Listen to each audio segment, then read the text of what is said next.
We're alive. We are alive. No. Anyway, this was our first Friday to start at 1 o'clock and the floor went till 12:30. I haven't done agenda planning yet because I had Velco waiting to talk to me.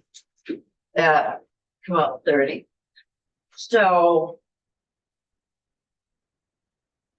But I wanted to talk a little bit about 282, which is that taxes on higher income earners, and that was the whole,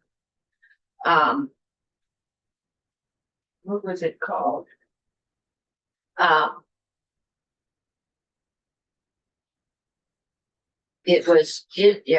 It was whatever was higher, your adjusted gross income, it's a 3.8 for incomes over 200,000, and it was set up in 13 to help fund the Affordable Care Act.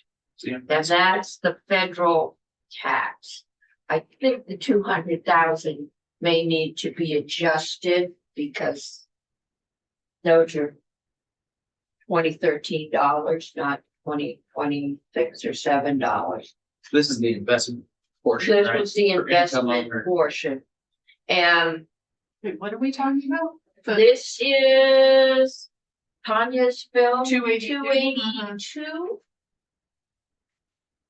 Yeah, all right, so there's a couple of the concerns I picked up from the tax. The thresholds are different, federal and state, and that could cause heartburn trying to administer. So I'm trying to, we'll have a discussion on that. I'm gonna see if I can get somebody from the CPAs in to talk about it.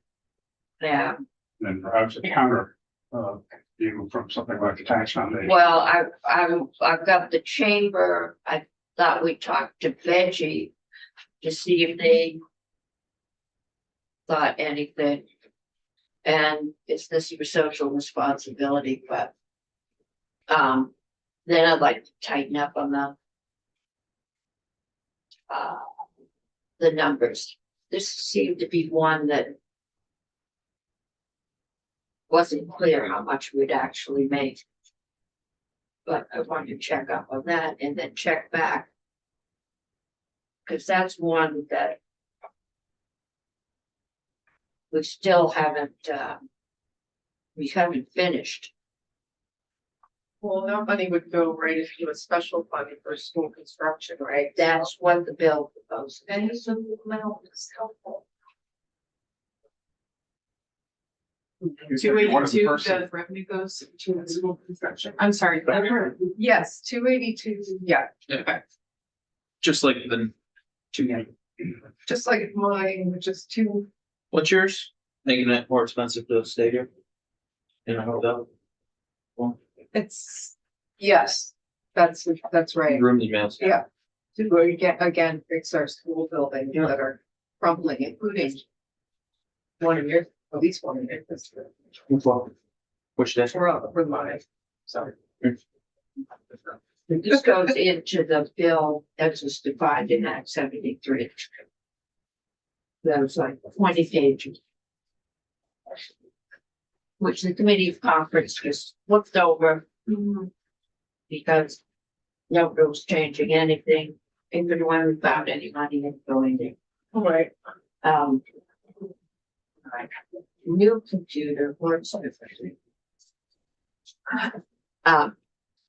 That's nice, though. One question, and that is, as we look at 282, part of the committee's concern started out, something that we wouldn't even consider at all. I do. I mean, in terms of, if a majority of the committee essentially, they have made up its mind that it's going to vote against it. Why do we spend the time? Why would we spend the time? I don't know if that's the case at all. It's a big question. You might change your mind with the I fact. would say very unlikely. Very Maybe unlikely. you, but. Well, I mean, I know, we have among the highest income tax rates in the nation. We have a situation in which we desperately need wealthy people because that's who pays the lion's share of the money. And this is the kind of measure that will drive them away rather than causing more of them to move here. And that to me is a powerful incentive because Otherwise, if you solely attract people who are lower income taxpayers, we're gonna, the problem we have now is going to accelerate, not decrease. Okay, well, We've already seen how easy it is for people who are wealthy in Vermont to spend 6 months and 1 day here and then leave. So the tax burden doesn't stay here, goes elsewhere. We now are going to accelerate that in a bill like this that increases income taxes on high income earners when we're already at the top of the scale to begin with. And then does things like adds to it the increase on certain, homestead, non-homestead property that will affect Vermonters to a great extent because a lot of non-homestead property is owned by Vermonters, not by out-of-staters. And even if, and you can't divide the two, constitutionally. So, I mean, on balance, this is, I think, a horrible bill, and I don't think that we have a lot to do, short time to do it, and my gut feeling is it's not worth spending the time to do something that I think would be disastrous for us economically. That's my 2 cents. I have a feeling this might be one that we're somewhat equally divided on. So I want to get all the information we can out on the table before we make up our minds. So I'm looking for who people would like to hear from. We did get a sheet from Jay Feldman. I'm still trying to find, I've got that in front of me. about, it is on our website from a week ago, Thursday. Thursday, that's right. Yeah. And So both, that's the 22 and 26. Yeah. Okay, then.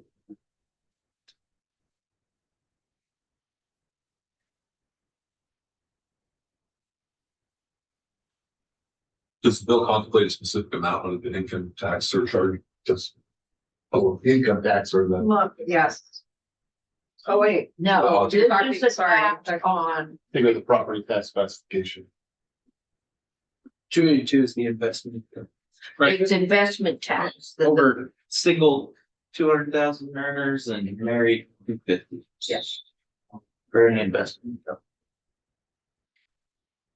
Well, I would like, Well, not any, but and I've said it before, I don't know. What we're hearing in health and welfare is we are having a really hard time attracting medical professionals to this state. Especially to the areas where large numbers of their future patients are on Medicaid who don't pay well. And then you add to the fact that they're probably going to fall into our highest tax category, which is up there, second, third, fourth, somewhere in the nation. And yet we're hearing that upper brackets are getting a big tax break from Washington, and I'm going to see a lot of these things they're still processing. I'm still trying to trace down impacts of HR 1 on the health exchange, and did we see people dropping off? Finding who keeps those statistics, if they're kept, because this is new, is not there, but I would like to look at upping that level up to something more like 500, but making it revenue neutral, which means I would have to do something at the top bracket. But if you can pay no income tax and be a doctor at Dartmouth, or you can pay a top tax bracket and be a doctor at Gifford or North Country, it's not quite an apples to apples comparison there. So I'd like to see if we can do something with that. Thank you, Madam Chair. I think you've mentioned this proposal with the brackets a couple times, and I'm wondering, is that if we could get some analysis of that. I mean, I'm really interested in what you're proposing, but I'm not sure I quite understand it. So Okay. if it's on, is it drafted anywhere or is No, there a and table or it's very anything? informative. Okay. I'm just thinking. Yeah, and I've heard you say it a few times, and so I'd love to see more details to see how it works, how it might work. But that and was, is that, but, so that would, Joint Fiscal did some numbers. okay, I would love to maybe have them in and talk about it. Yes. Because Okay. that would be great. Mhm. That'd be super great. And I just wanna, you know, Senator Brock, I've heard you say what you said many times, and I totally appreciate that. And I understand we need to try to keep a balance with, you know, how many and who are our residents and taxpayers in Vermont. But one thing I want to push back on a little bit is there's a lot of research that's been done that people who have lower incomes actually spend a higher percentage of their income in a Oh, yeah. local economy. Right.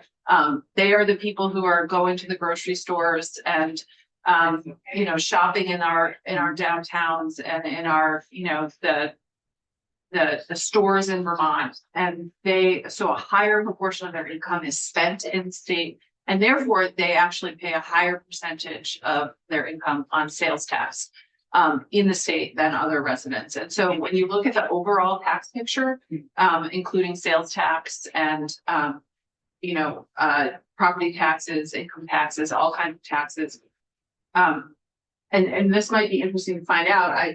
I'm speculating here because I don't have the data right in front of me, but then a higher percentage of their income is paid on taxes when you look at the full tax situation, and that what they're paying is staying in Vermont because they are less mobile, moving outside of Vermont in terms of their sort of vacations and that kind of thing.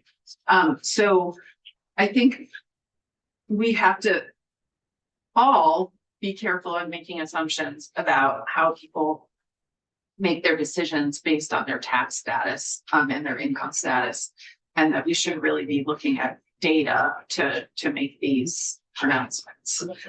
We have looked at data. What are the problems that we sometimes do is we don't look at the right data.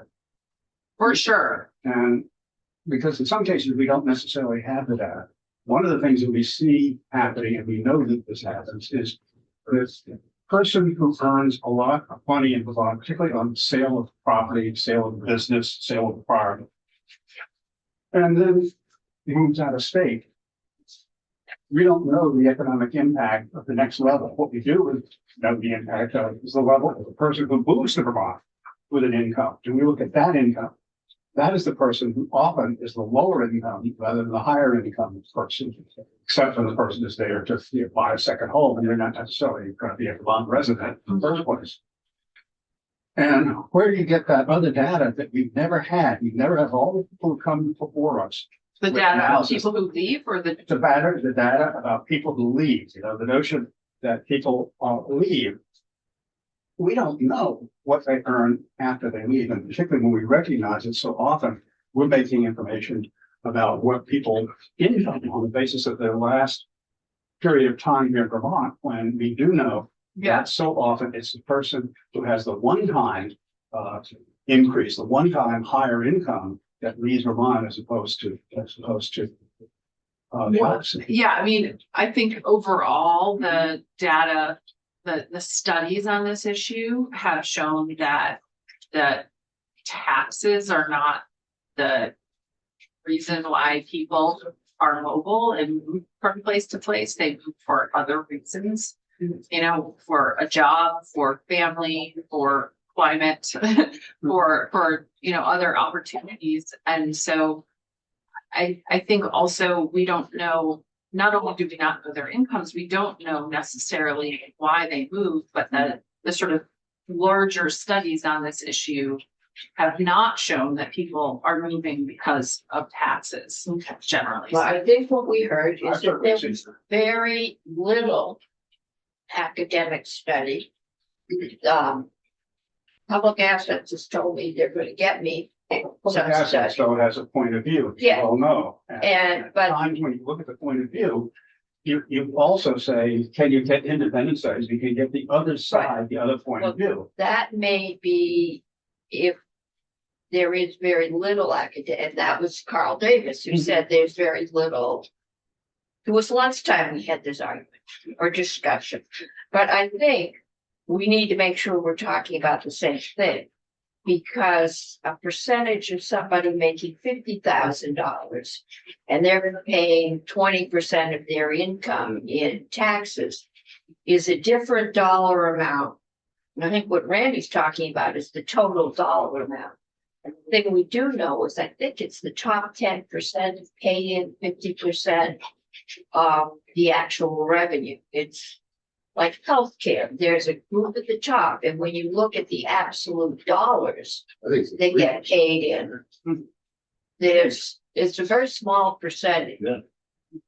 But I think when you're looking at the individual human impact, Yes, the impact on individual Vermonters, lower income Vermonters are paying a higher yes, proportion of their income on taxes than higher income Yes. Vermonters are. And they have less money to pay. right, So you know, people like to use the term burden when it comes to taxes. I don't love that term, but I think it's more of a responsibility, but tax burden on the poorer people, lower income people is higher than the tax burden on Yeah. higher income people. yeah, And you're right about that, you know, a smaller percentage of a higher number may be a bigger number than a big percentage of a lower number for sure. But when we're talking about how it's impacting Vermonters, which is, I think that's an important perspective. we're talking about personal impact of a tax on someone with a lower income.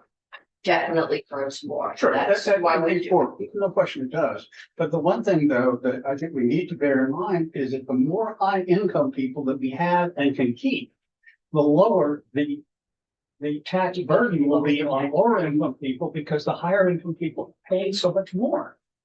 How many people do you need to have in Vermont who earn $50,000 a year compared to the effect of someone who earns $1 billion a year? How many of the lower people will equal the amount that one of a higher level will bring? And what I'm saying is we need a balanced policy. And if our policy is to chase away the wealthy, we kill ourselves. Now, if you want to know why do people move, I've got a long list of people. I think we need to go to Cool. Florida. I think we should do a committee field trip. Go to Exactly. Florida and do a survey. And you probably would get more people than you would if Hey, you did a survey in Montpelier. I know the a clipboard. lot, and it is not the wealthier, it is frequently middle income people who are retired and living on a fixed income. Yes, that is a large number of people as well. And then they come back as they get older and want to be near their families. I sold many of them apartments. Or senior living apartments.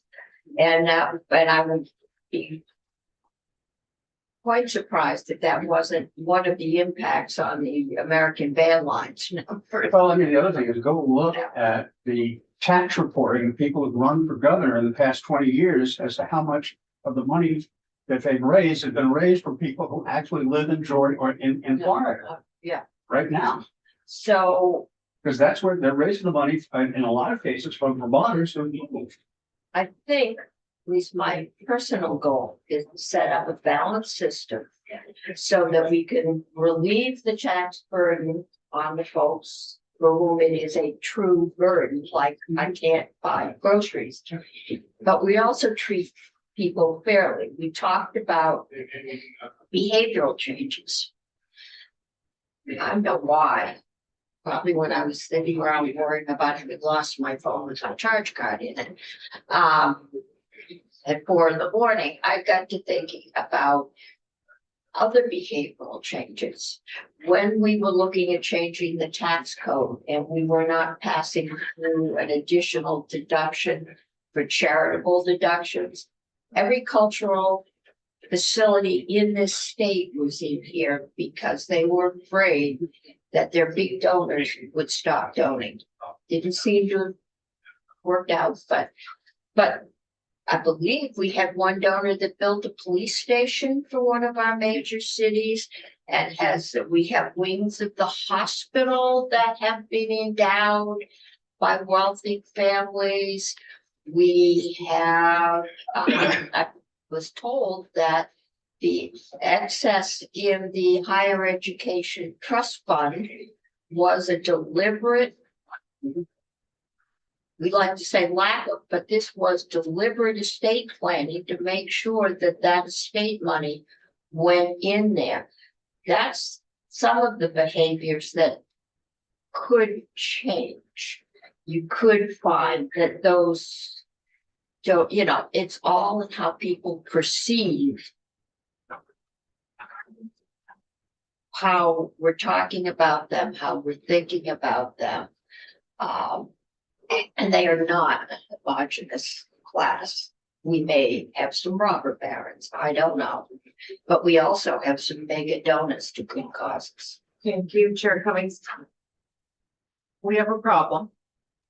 We can admire it. We can sit here and admire it, or we can try to fix it. The problem is our school buildings are in dire need of help. And we are paying for the maintenance and the operations of those buildings, right? And if they're coming through in our property taxes, and we know that the top earners, top 1%, are paying less of a percentage of their income on property tax than the middle folks. That's not for. That's fine. I was just holding, I'm just holding. Shut. Okay. But is that, My point is that we need to do something, and 282 is an opportunity to do something. And we can either do it on the backs of the middle class and the low income earners, or we can try to fix the problem in a more equitable way. And I think that's what that bill is trying to do. And that's, you know, again, I'm really excited that that bill was brought forward. I'm not a sponsor of that bill because I kind of agreed that I thought the thresholds were a little bit low. But I am definitely in favor of trying to do something to fix this problem. Yeah, doing something to fix the problem, I don't disagree with. What I do disagree with is doing something that has a high likelihood of causing, of making things worse rather than better. okay, we're gonna, Michael, See how it would make things worse. okay. We're going to continue this discussion. Michael O'Grady is here. We're going to go to 212, which is an act relating to potable water supply and wastewater system connections. It's an exciting bill. And Looking forward to this all we week. will Yeah. take a look at this one, and then we will go back. Yes, from. I need people who want to talk about 282 to get me some witnesses. I'm looking at accountants. I couldn't find Patrick. I'm trying to find the numbers Yeah. that we would gain. I definitely am upping the 200,000 as married filing jointly income. Because that is, I'm sure, 2013 number. It is probably up over 304 at this point. But we'll get, you know, and then we'll see what we can do. Thank you, Madam Chair. I don't know if when you talk about witnesses, would you like to have witnesses come in and talk about their school facilities and how they're bumping up against the excess spending I think threshold? I think we've heard that. I don't think anyone, I haven't heard anyone argue that we don't need, I'm looking for the school to come in and say their roof doesn't leak. I know, right? I just wanted to make sure. Yeah, Because I no, could, I I don't don't find those folks if we needed. Once we decide if and how we're going to raise money, then we can argue about how we're going to spend. They may have another idea across the hall, right? And it will go there. But now we're going to wastewater. Yes, we are. And that'll be a much easier discussion, I'm sure. Hello, is it okay if I'm sitting again? Yeah, Okay, no, just welcome, super, thank you. yes. You don't tell them we're finding money over here. When you go Okay. back. Okay, it's not like it's, Wherever you being want. published live or anything. Okay, Okay.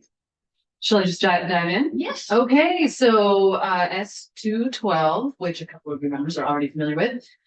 Just to talk a little bit about the genesis of this bill, it came to my attention that as developers are going through their wastewater and water permits, that particularly for the places where you're connecting to a public water or a municipal water or wastewater system, that the municipalities really care about what that connection looks like.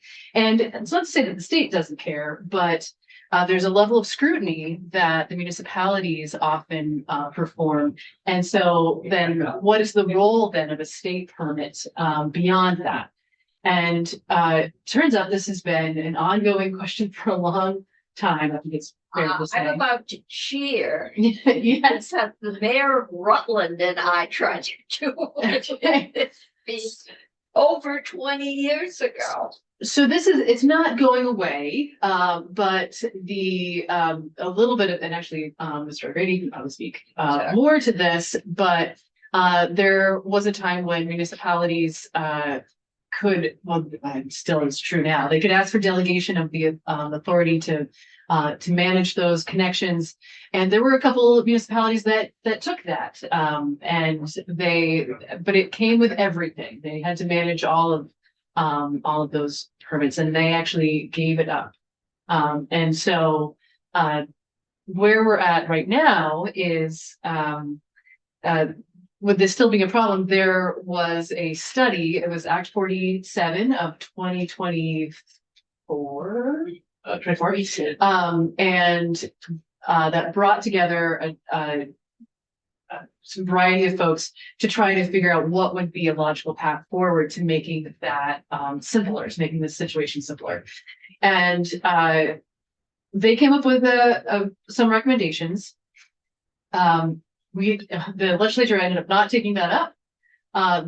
Then they ended up moving forward with saying, well, what can we design coming out of this Act 47 study? And so they started developing a program to simplify these connections and or the permitting for these connections. And then in the meanwhile, as we were we originally did, or I developed this bill originally based on the Act 47 study. We had them in, came to find out that they were already moving forward, but it turned out, we heard from our legislative council, that they didn't actually have the authority to implement the program that they were designing. And so that's what this bill transformed into, was not just the authority to carry out the program that they were envisioning, but also directing them to do it. And making sure that they had the legal authority to carry out this program. And so what this does is it asks DEC to come up with a general permit for these specific types of water connections. And just to explain a little bit about what that means, a general permit is it's more like instead of giving a fair bit of scrutiny to every single permit, it is more like if you're meeting these standards, if you are checking these boxes, then you can get the permit. So it's a lot simpler to go through a general permit process. And so that's what is laid out here. There is still the possibility for a municipality to request delegation for the technical review of these connections. So that is in there as well. But it doesn't necessarily come with, or it doesn't come with all of the delegations that the previous iteration came with, that municipalities found so onerous. So the reason before I get to the I was reason why gonna it's say, here. their fee in here. There is a fee in here. That's why it's here. So, Okay. and I should have said this at the beginning, but I mean, it's not obvious. I do view this as a housing bill. This is aiming to make it faster and in a lot of cases cheaper to get this permit and to build, which I know is a goal we all share. So there are a couple of places that you all may want to look in terms of the fees that are related. So the first one is in section 5, where a municipality could have delegated to them the technical, or they could have some technical review for the water and wastewater supplies. So this makes it clear that they are allowed to charge a fee for doing that technical review. But that is still going to go to there is still a filing that will go to the state, and so there's $100 processing fee that the municipality would need to pay for filing that. And that is actually one of the strengths that we heard about that came out of the Act 47 report, was that one of the strengths of the state is that they it's valuable to have them as a repository of information, right? Like that they are keeping track of these kinds of permits, which ends up being searchable. And then the other place to look at is in the same section. I believe it is still in section 5. On my version, it's page 11, but it changes the fees. So particularly for this permit at the state level, if that is the path that a permit has to go through. And so just to be clear, with the general permit, we're directing them to come up with a guidance book. I forget what the phrase is. Oh, thank you, a manual. And the phrase that they kept using as the folks from DEC were in the chair for us was that they wanted more pictures and less words. Right, to be able to describe, like, for this set of conditions, this is what the connection has to look like. And so if that is what people are following, then we get to the fees that are for the different kinds of development, and it's by flow level. So so the lowest flow is 2,000 gallons per day. So that's a fee of $250. That is, I believe, your typical single family home, and that fee is down from $306.25. So not a lot cheaper, but still cheaper. And then you've got these two other,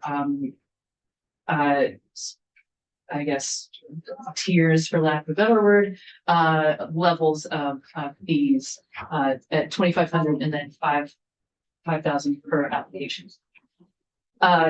So or I should say, this was these fee levels were the suggestion of DEC, and recognizing that for some applications, this may ultimately cost them more. That there's a trade-off there. So There's a big jump between $250 for 2,000 gallons. And then you over that, it's 2,500. So the fee is 10 times as much. And twice as much to the next level. Those are pretty large jumps. they are large jumps. This is something, I mean, you may want to hear from DEC about why those are the levels that they recommended. We will hear from them, we'll hear from the league. Because, yeah, these are.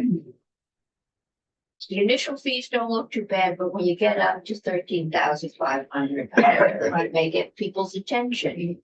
Yes, and for very large projects, this, I believe, may yet be a cost reduction. Yeah, and that's what we need to watch. Yeah. Okay, that's gotta be more like a municipal system. Sure, or, if you're looking at, multifamily housing, that are with a big building or ski resorts, that kind of. We'll get an idea. Yeah. Okay, thank you. Yes. Walk through this. If you might go. Then we go back to the accidents.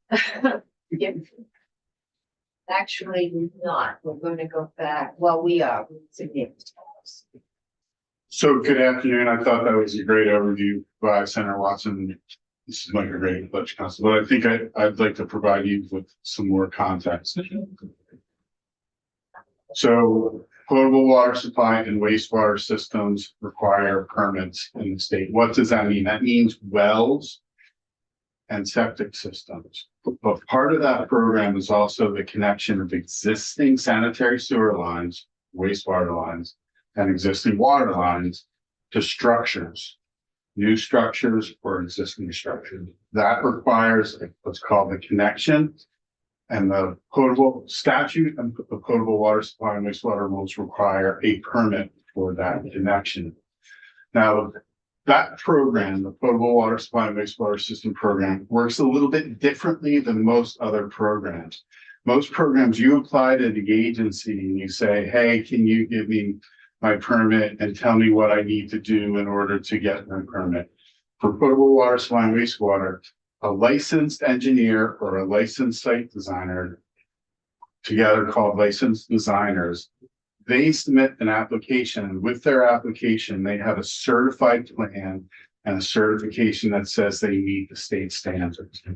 Now, statute says A&R is supposed to give deference to that certification, but they don't give as much deference to it as they could.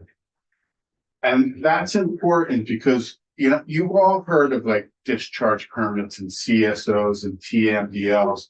They're like the high profile. They're like what I call the diva section over at A&R. They get the spotlight, right?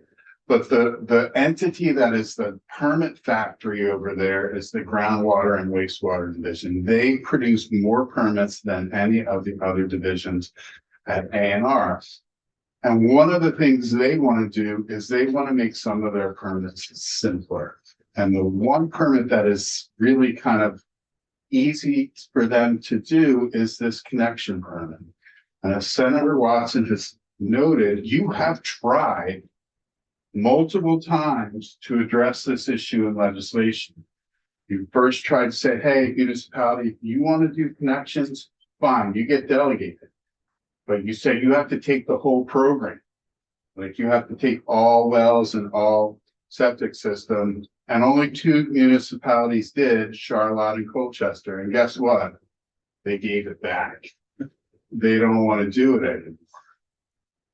Then you said, all right, in certain designated downtowns, municipality, if you apply for this approval and you have the licensed designer that meets the standards and this, then you can do it. No, nobody did it. Then you were like, oh, what about partial delegation? We'll just give you the connection. And you just have to do that, but you have to meet. Still, nobody did it. But you still have this issue of it's right now not as easy as it could be.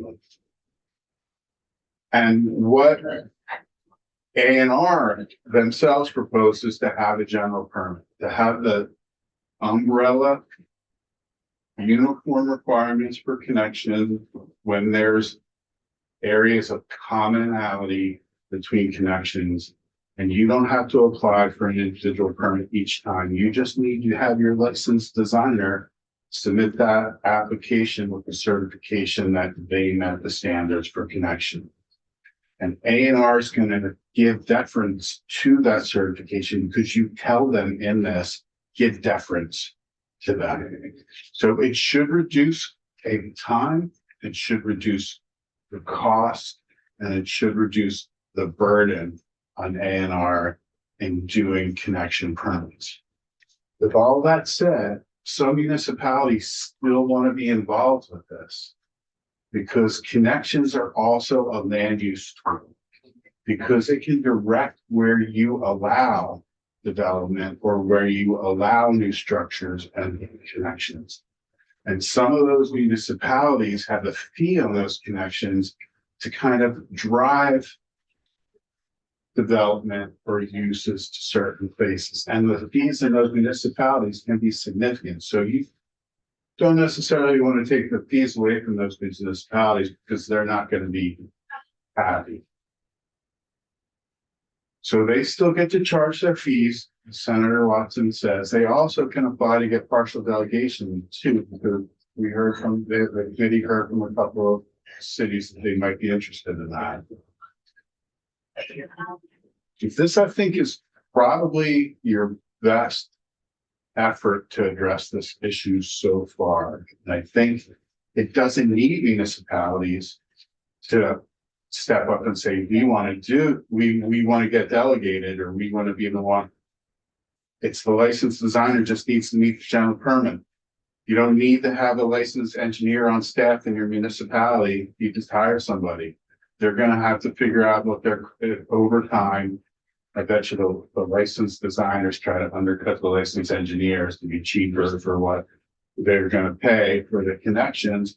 But over time, you're gonna bring that price down. Because right now it's about $2,000 for a connection. And so this will also bring that price down. And the fees are less than what the fees are for an individual permit. And that jump, it seems like a jump, but when you look, why don't I just step through the whole thing at this Okay, point? yeah. And I'll point out the difference. So the first section is changing the purpose section for the chapter as a whole in statute.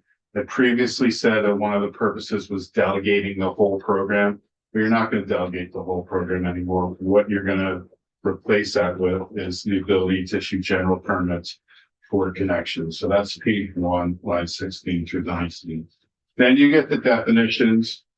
Really, you know what these are. It's wells, page 2, line 3, potable water supply.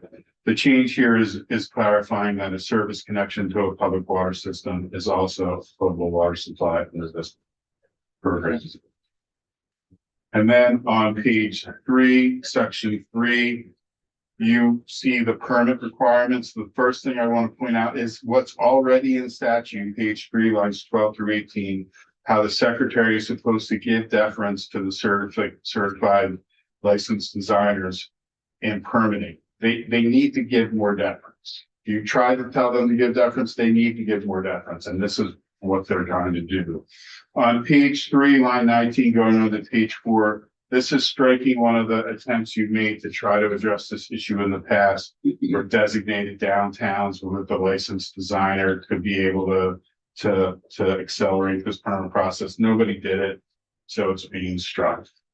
On page 4, lines 13 through 21, this is where you give A&R the ability to adopt a general permit for those connections. Under that general permit, they may give deference to an application for connections. Why does it say may? Because in larger projects, you're probably still going to want A&R to go out and look at the project itself. There's that housing development on Shelburne Road. I don't know, like right before you go to Shelburne Farms, pull off. That thing it like materialized out of the blue. And it is huge, but that kind of thing needs some oversight. Because you don't know what its impact is going to be on the existing infrastructure. You don't know what the impact is going to be on the water resources. So you have the ability for A&R to still look at an individual permit. And then they publish a manual. So as Senator Watson noted, there's ease for looking at what is required under the standard for connections. And so that's on page 4, lines 17 through 21. So that's the general permit authority for a connection, but A&R is also looking to have more general permits to make some of this permitting easier. And so on page 5, 1 through 3, you give them a broad general permit authority, which you do in other programs for the low risk, low impact, and low complexity projects. So if A&R sees something like, when you subdivide, Chair, you probably know this, when you subdivide land, you have to get a wastewater permit because you have to ensure that when there's development on that land, that they have the ability to put in a system that meets the state standards. And that's what used to drive it. They were hooking up to the municipal system and they had to get a permit that said that the municipal system could handle their capacity. And that the state said that the municipal system could handle their capacity. Well, capacity is still an issue, and you will see that going on to page 5 in section 4. The first thing that section 4 does is it gets rid of that full delegation. The Charlotte and the Colchester, what they tried to do, and they sincerely tried, but it is more difficult and more expensive than they expected. But it still gives them the ability, municipalities, the ability to seek partial delegation, which is page 6, bottom of page 6, going on to page 7, for connections. But the problem or the issue or the concern for any connection is whether or not there's capacity in the system for the proposed development. And it's hard to determine capacity. The committee heard from witnesses that some municipalities, they can't really determine capacity because they may not know where their system is. I know one local town that doesn't know where it's. Right, so it doesn't know where all the pipes go, doesn't know where the supply is. And so one of the things that manual that A&R is going to come up with, it's going to come up with guidance on how to determine capacity for the purposes of connection.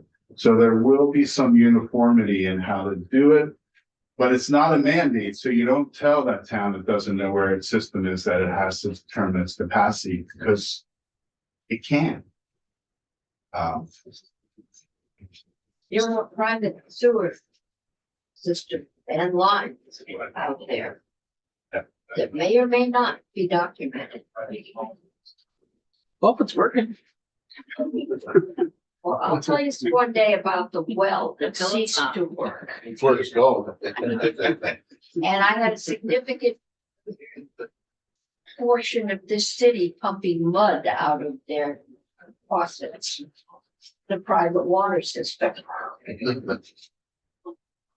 If a municipality applies for partial delegation, one of the conditions is that they are going to apply the manual, apply the standards of the general permit, so that you do still have uniformity. You don't have a municipality that's going to go back to the days of saying, oh, you can put a Volkswagen Bug in, and that meets your standards. And they have to give That's deference, been found too. and they have to give deference to the licensed designer. So uniformity, they have to determine capacity, and one of the things that they need to do is they have to file their authorization with A&R for inclusion in A&R's database. I think most of you have heard the term Bianchi versus Lawrence or Hunter Broadcasting versus South Burlington. That's where the courts found that if you didn't have a permit, it was a blight on your title and it could affect your ability to get title insurance. It affects your ability to convey property. A&R's permit system is basically a backup to the land records. So if somebody fails to record their permit, which they're required to do in the land records, A&R's got a backup for them. And this ensures that backup exists. What year was that for that? Which one? The Beyond, A&R's database. How far back does it go? so you went to universal jurisdiction initially in like 2001, and then in 2004 it was a ramp up to it, and then in 2000 five, you make a full restriction. And they weren't really, they don't really have a database to do that now, that came about 5 years later. Is 2007 a date? That's 2005 is when you enacted fully universal jurisdiction and you gave 2 years to ramp up. And I know because I stayed here now. And then just one other. Yep. The connections is it just municipal connections? Public, Yes. Not a private. Yes, it's the municipality has to own or control the sanitary sewer line. Because there are fire districts within municipalities and fire districts are technically municipalities and fire districts is a misnomer because they're mainly water districts. And so the encompassing municipality can't say, oh, we're gonna get delegation for that fire district. That's the fire district's authority. Money possibly the fire district. Yeah. Compass probably. So let's talk about the fees now. Yeah. And that is on page 8 going on to page 9. So municipalities that are already doing technical review of connections because it's either a land use or it's something that they use to measure their development, they still get to do that. They still are allowed to do assess their fees. But they have to pay an administrative processing fee of $100 to A&R for submission of any documentation of the municipally permitted project. So if they get delegation and they're the one that's permitting, they have to send the $100 in. If they're not the one that's permitting, they can still do the technical review fees, towns can still charge a couple $1,000s for a connection in order to drive development to a certain place as opposed to another place. And then I want you to look at the fees that are not changing, but which are the existing individual permit fees. So the design flow is on page 10, line 7. Design flow under 560 gallons per day, it's $306.25. Design That flow. number come. I don't know.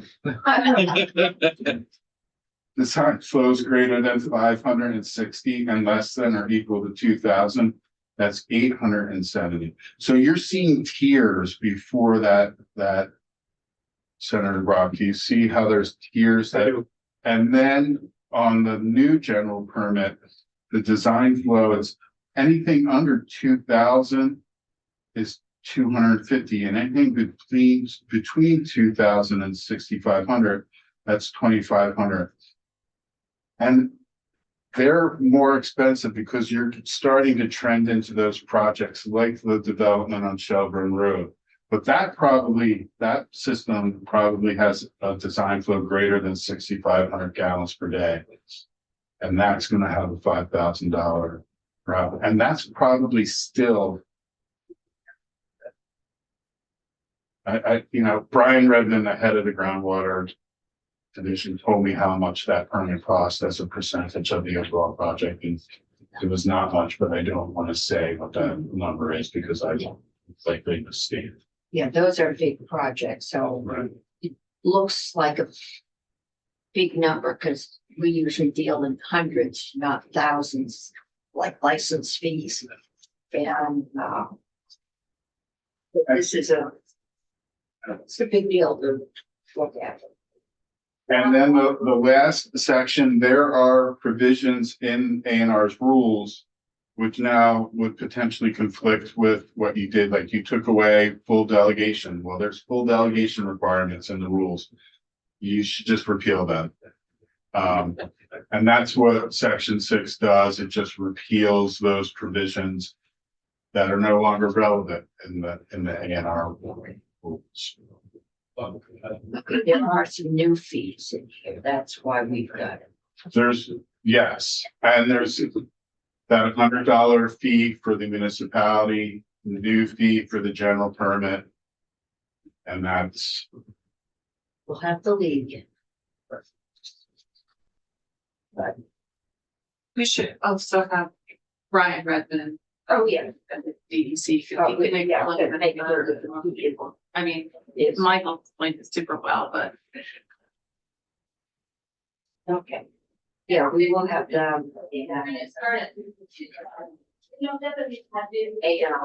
assume they'll send us. Come over and talk with us. I think this might be progress. In 30 years, best, it's like, try number 5. yeah. I forget, he was head of under Douglas Jackson. Who was what? Oh, it ended, he left, he was head of A&R, I think under Governor Douglas, then ended up as the mayor, Jeff Wenberg. Jess Winberg. And I tried to do something, because a lot of it around here was the hookup fee, I mean, and people forgot that they had to get a state hookup fee, and you got down to the end. And why do I have to pay the state to hook up to the? But that's not all that there is, so. No, and you're still gonna have some of that because you give municipalities that ability to charge a fee for their technical review. Yeah, but they will charge you. Yeah, they will charge. Yes. Okay, any other questions? Okay. Have your weekend, everyone. Thanks. That was a nice relief. Now we'll go back to arguing about taxes. The last one I've got is 286. And I think we can see the argument that money for school construction is something we need to do. I'm looking for the numbers from last Thursday that we got.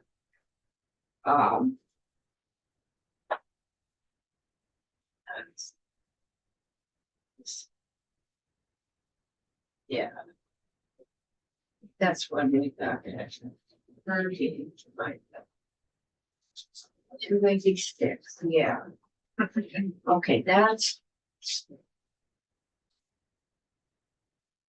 I don't know.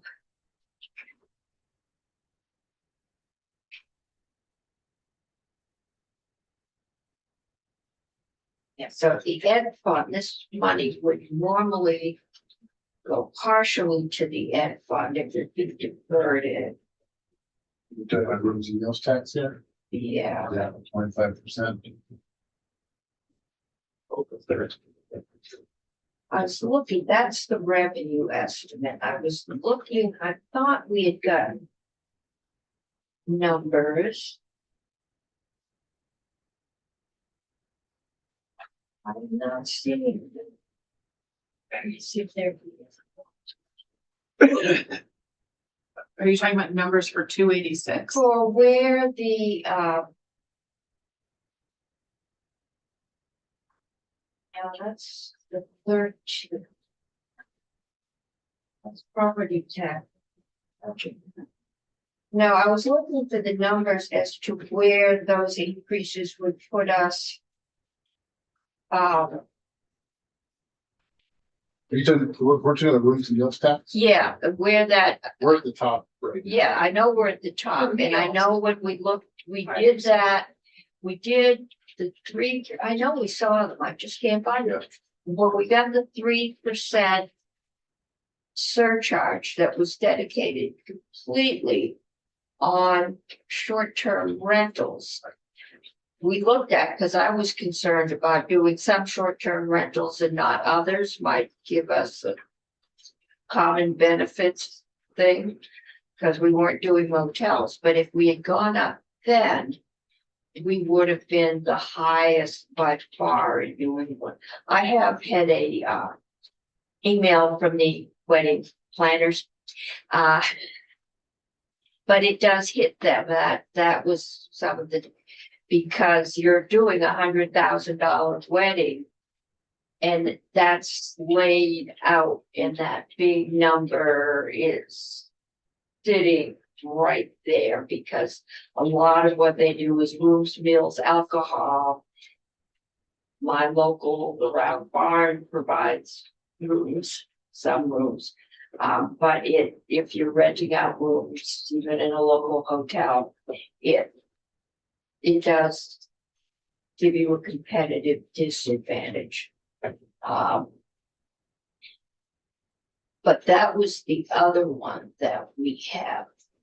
And I'll get the wedding planners, we'll get probably the tourism division in, I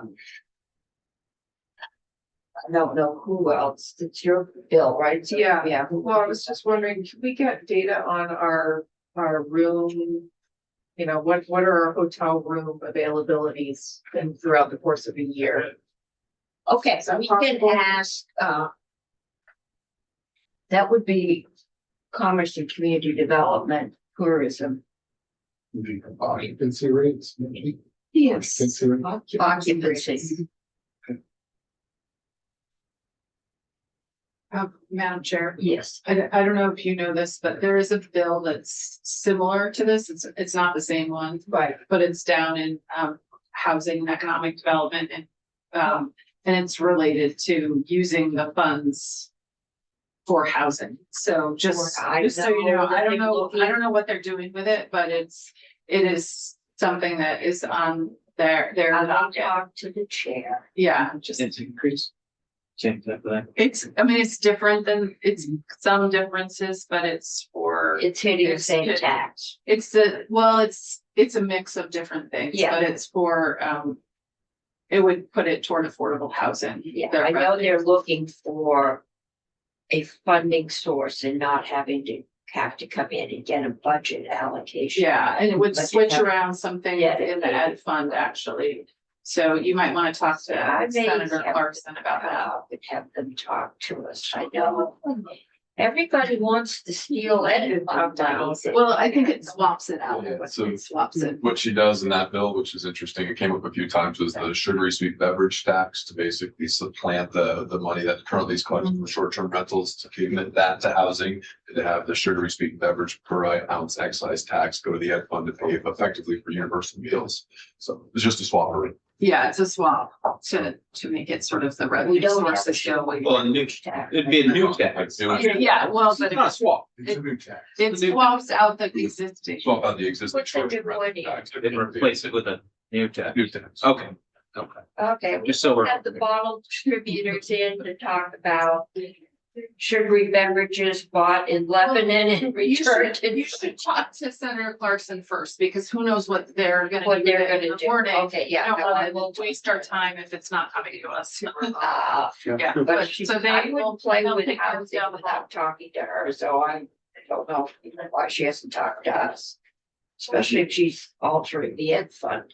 Right. But that will get to, I'll find out what's going on down the hall and we will,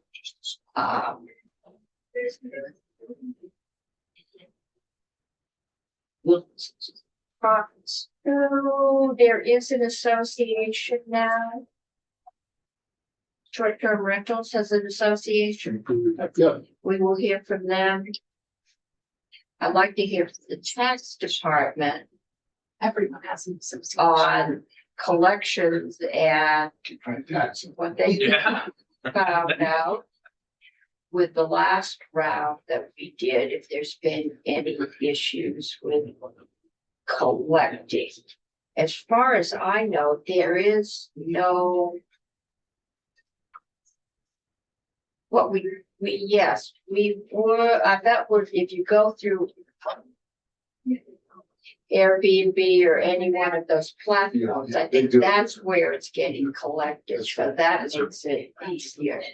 One thing that came up in Senate Economic Development, when we discussed the lodging tax that would be related to this, that I'd be interested in understanding more of is the notion of a luxury rental versus a traditional rental and price elasticity of demand. So the traditional rentals are much more sensitive. You increase those taxes, people, the mid-range and low range will then go and vacation Yeah. elsewhere, but luxury end, which I think Vermont has a fair amount, are relative to where it's inelastic, but your wedding planners might contradict that point. So that's what I want to hear from I them, think but they're more. if there's an easy distinction between the two, Yeah. I have. Did you guys get testimony on that? We took one day on this, and checked the topic that came up. That's news. Okay. If they're gonna touch taxes, it's gonna come here, so it's their advantage to let us know it's coming. Who knows if it's coming? I think that Yeah. they'll converse. Received very positive. Yeah, so I mean, that's what I just was, wanted you to know if you didn't know, but That is good. it might not come to us, because it might not get out of your committee. Okay. And then the other thing is, will it make it through? If it gets vetoed, that comes into how much time you have. Play on. Okay. I think that is it. Next week. I think we took it back, didn't you? It's like those 3 weeks ago. It does, yes. Next week. Okay. Are we done? Yeah, we're doing S-138 clean energy products next week. Property assessment. Property tax delinquencies, I'm still trying to chase down it. It's another one of those statistics we should have, but nobody collects them. But it is an economic indicator, and we, especially when we're playing with taxes that get property. Wait, what is it that you're? The property tax delinquency rates, Oh, yeah. nobody seems to track those. Okay, and on Thursday, we're getting, well, if we've got them, the published rates for this year, and then 222 is going, or 220 is back on. Early college. Oh, this is, all right. This is their day at the legislature. All right, And we also have the ALE on Friday. I haven't. Okay. and then I'm gonna try and get What's the more ALE? information. Preliminary budget numbers. We'll plug in those Oh, we're that getting we those. did Nice. today. And try and get those in. Rooms and meals and the, get more information on that higher income tax and see if we can make that something that I think it's gonna be a relatively limited impact that we can make it work, so it's not just the structures overburdened.